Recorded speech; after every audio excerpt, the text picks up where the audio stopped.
आसनसोल नगर निगम के पूर्व मेयर और भाजपा नेता जितेंद्र तिवारी ने आसनसोल नगर निगम पर रेल पार इलाके को वंचित करने का आरोप लगाया। इसे लेकर कल वह धादका इलाके में मंगल पांडे सेतु के निकट धरने पर बैठने वाले हैं।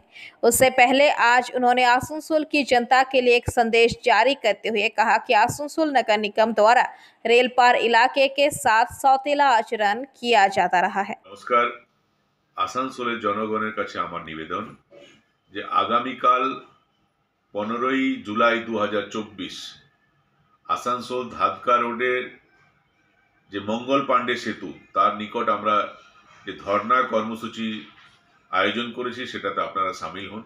আপনারা জানেন যে গাড়ুই নদী, আসানসোল রেলপার অঞ্চলে যে গাড়ুই নদী, সেই গাড়ুই নদীতে প্রত্যেক বছরই বর্ষার সময়ে এত জল বেড়ে যায় যার কারণে প্রচুর মানুষের ঘরবাড়ি নষ্ট হয়। কয়েক বছর আমরা কয়েকজনের প্রাণও হারিয়েছি এবং এই গাড়ুই নদীর স্থায়ী সমাধানের জন্য বারবার আমরা প্রশাসনের কাছে আবেদন করেছি, পৌর নিগমের কাছে আবেদন করেছি, কিন্তু কেউ কোনো সদর্থক ভূমিকা পালন করেনি।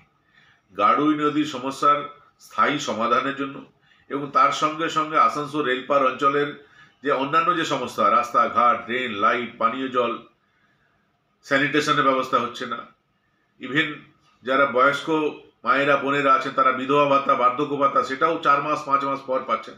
এই যে বিভিন্ন সমস্যা, তার সমাধানের জন্য প্রশাসনের উপর চাপ তৈরি করার জন্য আগামীকাল আমরা সবাই মিলে ধর্নায় বসবো। আপনারাও আসুন, এই ধর্নায় আমরা সামিল হই। এরপরেও যদি প্রশাসন কোনো সদর্থক ভূমিকা পালন না করে তাহলে আগামী দিনে হয়তো আমরা লাগাতার ধর্নায় বসতে বাধ্য হব। আসুন, কালকের এই যে ধর্না, আসানসোল রেলপারের যে বঞ্চিত মানুষের যে লড়াইয়ের জন্য এই যে ধর্না, সে ধর্নায় আপনারা সামিল হন এবং এই লড়াইকে আরো জোরদার করে তুলুন। आसनसोल से बीजू मंडल की रिपोर्ट, PVTV न्यूज़।